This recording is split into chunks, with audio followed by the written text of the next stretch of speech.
وہ ہے اللہ کی قدر اور اللہ کی ڈکری کو ریجیکٹ کر دینا، ایکسپٹ نہ کرنا.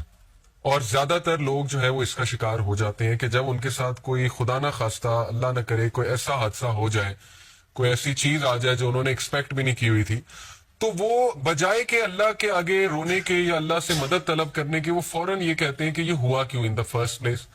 اور وہ کہتے کہتے پھر اس لیول پہ پہنچ جاتے ہیں جو اللہ معاف کرے. ابلیس نے اللہ کو کہا تھا کہ اللہ تو نے مجھے گمراہ کیا. یہ ابلیس کے الفاظ ہیں قرآن میں کہ بے شک since you have led me astray, اس لیے اب میں ان ہیومن بینگز کو نہیں چھوڑوں گا. اس نے بلیم کس کو کیا؟ اللہ کو.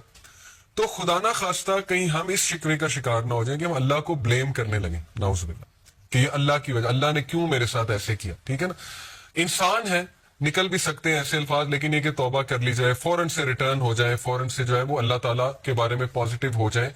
تو یہ ایسے لوگ اللہ کو بہت پسند ہیں. ٹھیک ہے، تو پہلی بات یہ شکووں کے بارے میں، دو طرح کے شکوے میں نے آپ کو بتائے. ان میں سے ایک ناجائز ہے کہ تقدیر کو چیلنج کر دینا، اللہ کی ڈکری کو ریجیکٹ کر دینا کہ نہیں یہ ہوا کیوں.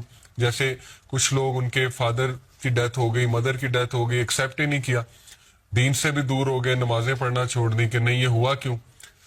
تو خیر اٹس ویری ڈیفیکلٹ، لیکن یہ کہ اسٹرینتھ پکڑیں. ہمارے نبی کو بہت غم آئے ہیں، بہت دکھ آئے ہیں، ان سے اسٹرینتھ پکڑیں. اگر غم دکھ کوئی بری چیز ہوتی تو انبیاء کو نہ آتا. اس کا مقصد ہے، ٹھیک ہے نا. پھر فرمایا you are the most merciful and the Lord of those who are humble and weak and you are my Lord. پھر فوراً ہی اللہ کو واسطہ دے دیا اللہ کے ناموں کا اور اس ریلیشن کا کہ اللہ تو کمزوروں کا رب ہے، میرے حال پہ رحم فرما.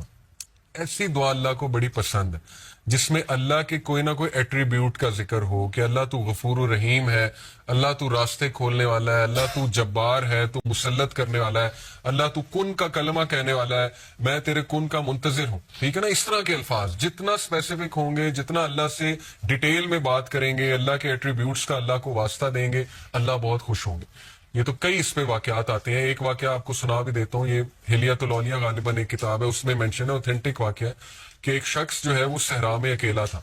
یہ میرا خیال ابن حجر نے غالباً کوٹ کیا، میں بھی مجھے نام صحیح سے یاد نہیں آ رہا، لیکن اینی وے واقعہ اوتھینٹک ہے.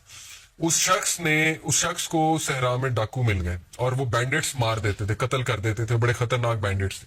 تو وہ جب بینڈٹس نے اسے گھیر لیا تو بینڈٹس نے کہا کہ ہاں جی کیا آخری خواہش ہے؟ یہ تو تمہیں پتا ہے مارنا تو ہم نے تمہیں ہے ہی، چیزیں تو تمہاری لے کے. تو اس نے کہا اچھا مجھے نا 2 نفل پڑھنے دو. تو وہ ہنسے، انہوں نے کہا ٹھیک ہے پڑھ لو، 2 نفل سے کیا ہوگا. تو آتا ہے واقعہ کہ اس شخص نے سجدے میں جا کے اللہ کو ایسے ناموں سے پکارا اللہ کے کہ فرشتہ، چوتھے آسمان کا فرشتہ روایات میں آتا ہے، وہ زمین پر آیا ایک گھوڑ سوار کا بھیس کر کے.